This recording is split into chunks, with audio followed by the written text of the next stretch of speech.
गोप्यः कामात् भयात् कंसो द्वेषाच्चैद्यादयो नृपाः सम्बन्धात् वृष्णयः स्नेहात् यूयं भक्त्या वयं विभो। प्रभो, आपने इन सभी का उद्धार किया, कल्याण किया, क्योंकि इन सब का संबंध आपसे था। हमारा भी संबंध आपसे है प्रभु। हम आपके भक्त हैं और आप हमारे भगवान हैं। भक्त और भगवान का संबंध है हमारा आपका। प्रभु, जिस तरह से श्री प्रहलाद जी की भक्ति में नवधा भक्ति मुख्य रूप से थी, उसी तरह से हमारे भी जीवन में यही नवधा भक्ति आ जाए। इसी नवधा भक्ति का संबंध आपसे जोड़ने के लिए हो जाए। हमारे जीवन में ये नवधा भक्ति का संबंध कौन कौन सी भक्ति है? पहली भक्ति जो हम सभी लोग कर रहे हैं, क्या कर रहे हैं? कथा श्रवण कर रहे हैं। दूसरी भक्ति क्या है? कथा श्रवण करते करते बीच बीच में कभी कभी कीर्तन करते हैं, ताली की सेवा करते हुए कीर्तन करते हैं। ये भी नवधा भक्ति में दूसरी भक्ति कहलाती है।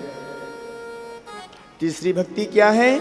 हे गोविंद, आपके चरणों का स्मरण करते हैं हम।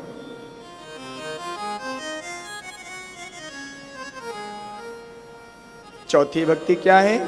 आपके चरणों की सेवा करते हैं। पांचवी भक्ति क्या है? आपकी अर्चना करते हैं, अर्चा विग्रह की पूजा करते हैं। छठवीं भक्ति क्या है?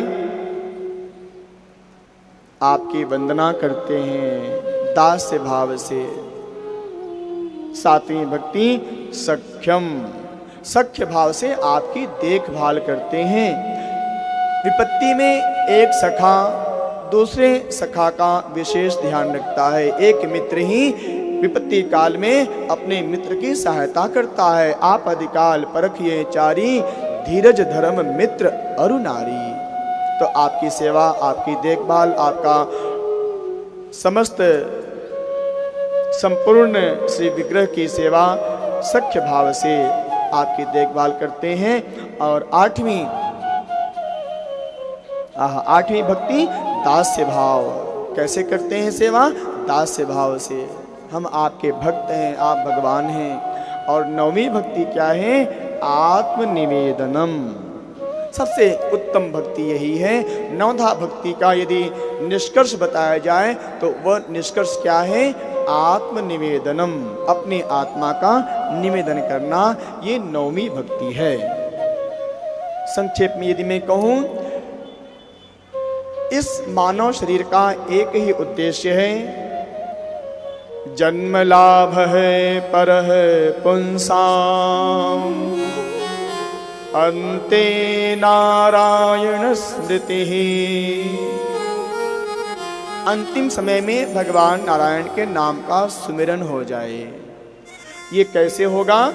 आत्मनिवेदन करने से। अपनी आत्मा को निवेदन कर दो, हे प्रभु, ये आत्मा परमात्मा के चरणों में समर्पित है। और इस आत्मा का निवेदन हम भगवान के चरणों में कैसे करेंगे? इसकी शुरुआत कहाँ से होती है? श्रवणम, कथा श्रवण करने से।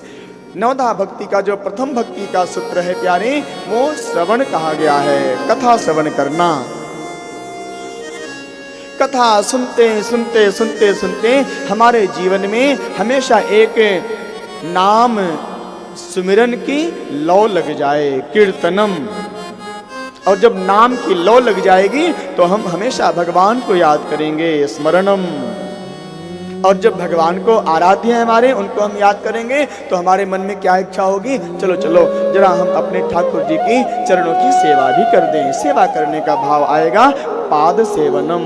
और उसके पश्चात जैसे हम चरणों की सेवा करेंगे तो उनकी आरती करने की इच्छा करेगी, अर्चा विग्रह की पूजा करने का मन करेगा, अर्चनम।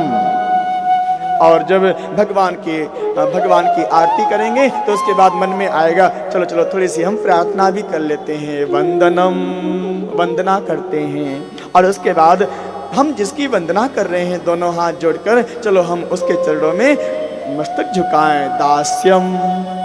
और जैसे दास्य भाव आएगा तो भगवान को हम अपना मान लेंगे, मित्र की तरह है। तुमेव माताश्च पिता तुमेव, तुमेव बंधुश्च सखा तुमेव, सखा के रूप में। वास्तव में हमारे सच्चे सखा भगवान ही हैं। ईश्वर और जीव यही दो अभिन्न सखा हैं प्यारे, और इस संसार में कोई अपना नहीं है। ये संसार रूपी वृक्ष है प्यारे, इस पर दो ही पक्षी हैं, केवल दो पक्षी हैं, एक है ईश्वर और एक है जीव, जीवात्मा। ईश्वर और जीव बहुत अभिन्न सखा हैं प्यारे, लेकिन जीव, ये जीवात्मा जब संसार में आता है न, तो भगवान को भूल जाता है, अपने सखा को भूल जाता है, अपने परम हितैषी भगवान श्री कृष्ण को भूल जाता है। यही याद कराने के लिए समय समय पर व्यासपीठ के माध्यम से भगवान का ही साक्षात स्वरूप भागवत जी की वाणी हमेशा कही और सुनी जाती है। और उसके पश्चात जब हम भगवान को अपना सब कुछ मान लेंगे तो फिर हम अपना सब कुछ भगवान को निवेदन कर देंगे। ये है नवमी भक्ति, आत्म निवेदनम।